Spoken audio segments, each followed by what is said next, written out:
ترک افواج دریائے فرات کے اس مقام پر اکٹھی ہو چکی تھیں جہاں سے یہ دریا ترکی سے شام کے ملک میں داخل ہوتا ہے۔ ہفتہ 25 فروری 2015 کی یکبستہ رات 11 بجے انہیں شام میں داخل ہونے کا حکم ملا اور ترک ٹینک، بختر بند گاڑیاں اور جیپیں شام کی عالمی سرحد عبور کر گئیں۔ شام اس وقت مختلف گروہوں کی آپس کی لڑائیوں میں خاک و خون میں لتھڑا ہوا تھا اور آج بھی اس ملک کی حالت ویسی ہی ہے۔ مہاجرین کے قافلے سرحدیں عبور کر کے ترکی، اردن اور سعودی عرب میں پناہ لے رہے ہیں۔ وہ لڑائی جو چند سال پہلے صرف دمشق کے بازاروں میں نہتے عوام نے بشار الاسد کی ظالم حکومت کے خلاف شروع کی تھی، اس نے پورے خطے کو اپنی لپیٹ میں لے لیا ہے۔ جون 2014 میں جب 15 سال پہلے 1999 میں بننے والی جماعت التوحید والجہاد کے سربراہ ابو بکر البغدادی نے موصل کے شہر میں قبضہ کر کے اسلامی ریاست عراق و شام، جسے عرف عام میں ISL کہتے ہیں، کا اعلان کیا، تو دریائے فرات کے دونوں کناروں پر آباد عراق و شام کے لاتعداد شہر اس کے قبضے میں تھے۔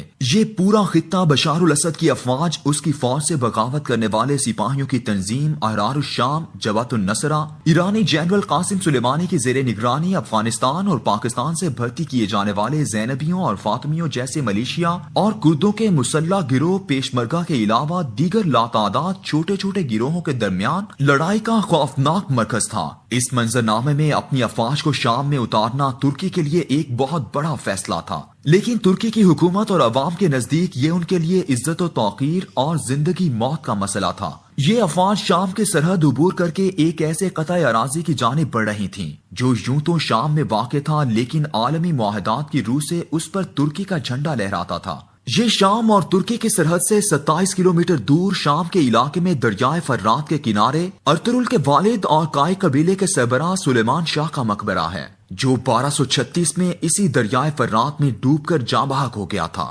سلیمان شاہ خلافت عثمانیہ کے بانی عثمان اول کا دادا تھا۔ جب تاتاریوں نے 12ویں صدی میں ایشیا پر یلغار شروع کی تو سلیمان شاہ 50,000 افراد پر مشتمل اپنے کائی قبیلے کو لے کر موجودہ ترک بارڈر سے 100 کلومیٹر دور قلات جبار کے قریب اناتولیہ کے علاقے میں جا کر آباد ہو گیا۔ سلیمان شاہ کے پوتے عثمان اول نے 1299 میں جس دولت عثمانیہ علیہ کی بنیاد رکھی اسے خلافت عثمانیہ کہا جاتا ہے۔ یہ خلافت مسلمانوں کی مرکزیت کی 523 سال تک علامت رہی اور جنگ عظیم اول کے اختتام پر اتحادی افواج میں شامل ممالک فرانس، برطانیہ، اٹلی، جاپان، یونان، رومانیہ اور جمہوریہ سرب و کروشیا کی اتحادی افواج نے ترک کے ساتھ ایک معاہدے پر دستخط کیے جسے معاہدہ لیوزان کہا جاتا ہے۔ اس معاہدے پر 24 جولائی 1923 میں سوئٹزرلینڈ کے شہر لیوزان میں دستخط ہوئے اور موجودہ ترکی کے علاوہ خلافت عثمانیہ کے ہاتھوں سے وہ تمام علاقے نکل گئے جو 3 براعظموں پر پھیلے ہوئے تھے۔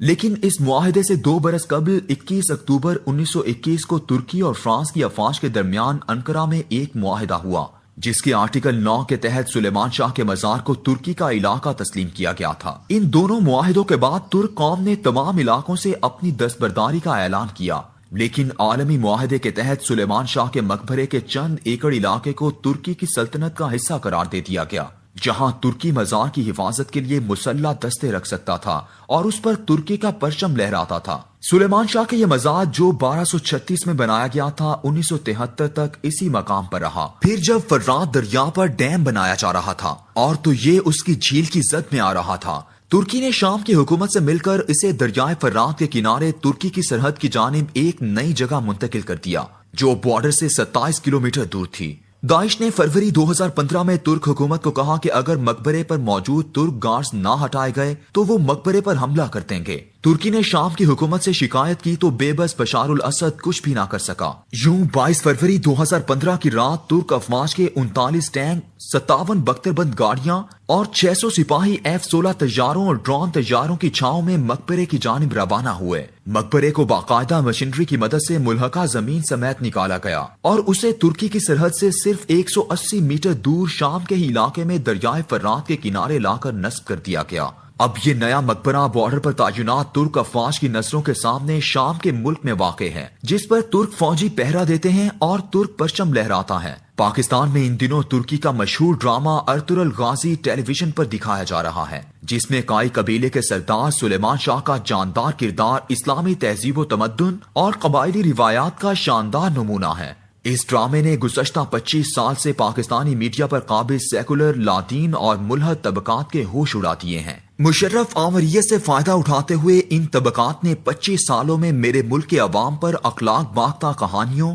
فحش کرداروں اور خاندانی زندگی کی دھجیاں اڑانے والے اسکرپٹس پر ڈرامائے گئے سیریلز کے ذریعے پورے معاشرے کے دل و دماغ سے اسلام اور اس سے وابستہ طرز زندگی کو محو کرنے بلکہ کمپیوٹر کی زبان میں واش کرنے کی انتھک کوشش کی تھی۔ لیکن ان کی تمام کوششوں کے برعکس آج صرف یہ ایک ڈرامہ جو مسلمانوں کی نشاط ثانیہ اور عظیم کردار کی علامت ہے، اس نے دلوں کو پھر سے گرما دیا ہے۔ ارطغرل نے یہ ثابت کر دیا کہ پاکستان کی عوام کی اکثریت جو کچھ دیکھنا چاہتی ہے وہ ہم اسے نہیں دکھاتے ہیں، اور اگر ہم اسے ویسا کچھ دکھائیں تو پھر وہ دیوانہ وار اس کے عشق میں سرشار ہو جاتی ہے۔ جوش و جذبے کا یہ عالم دیکھیں کہ پاکستان میں صرف 2 ہفتوں میں یہ ڈرامہ 20 ملین افراد نے دیکھا، جبکہ ترکی میں 5 سالوں میں اسے 12 ملین افراد نے دیکھا۔ اس ڈرامے نے جو کیفیت دلوں میں زندہ کی ہے اس کا خوف ہی تو ہے جس سے اس وقت ہر سیکولر، ملحد، قوم پرست دہریے کی نیندیں حرام ہو چکی ہیں۔ انہیں خوب اندازہ ہے کہ برصغیر کے مسلمان تو وہ قوم ہے جو خود انگریز کی غلامی میں تھی، لیکن اس نے 1920 کی دہائی میں برصغیر کی سب سے بڑی اور پہلی سیاسی موومنٹ تحریک خلافت شروع کی تھی، جس کے بارے میں گاندھی جیسے شخص نے بھی یہ کہا تھا کہ مجھے اگر اپنی زندگی میں کسی ایک بات کا انتخاب کرنا ہو تو میں تحریک خلافت کا انتخاب کروں گا، کیونکہ یہ ہندوستان میں سیاسی شعور کا آغاز تھا، ایک ایسا سیاسی شعور جو مسلمانوں کو خلافت کی لڑی میں پروئے جانے کا خواب دکھاتا ہے۔ آج بھی خوف یہی ہے کہ اس طرح کے ڈرامے کے کرداروں سے کہیں پاکستان کی عوام کی راکھ سے مسلم خلافت کی چنگاریاں نہ پھوٹ پڑیں۔ سلیمان شاہ مسلمان امت کا ایک ایسا ہیرو ہے جس سے ترک قوم اتنی محبت کرتی ہے کہ ایسے ہیرو کے مزار کے لیے کمال اتا ترک جیسا اسلامی دشمن سیکولر بھی ترک فوجی دستے بھیجتا تھا، جس کا مزار آج ترک افواج کو شام کے ملک میں گھسنے اور اس کے تحفظ کو یقینی بنانے پر مجبور کر سکتا تھا۔ اگر مزار دلوں میں اس قدر دھڑکتا ہے تو ڈرامے میں جیتا جاگتا کردار دلوں کو کتنا گرمائے گا۔ یہی تو خوف ہے جس سے پاکستان کے ہر قوم پرست، سیکولر، ملحد اور لبرل کی نیندیں حرام ہو چکی ہیں۔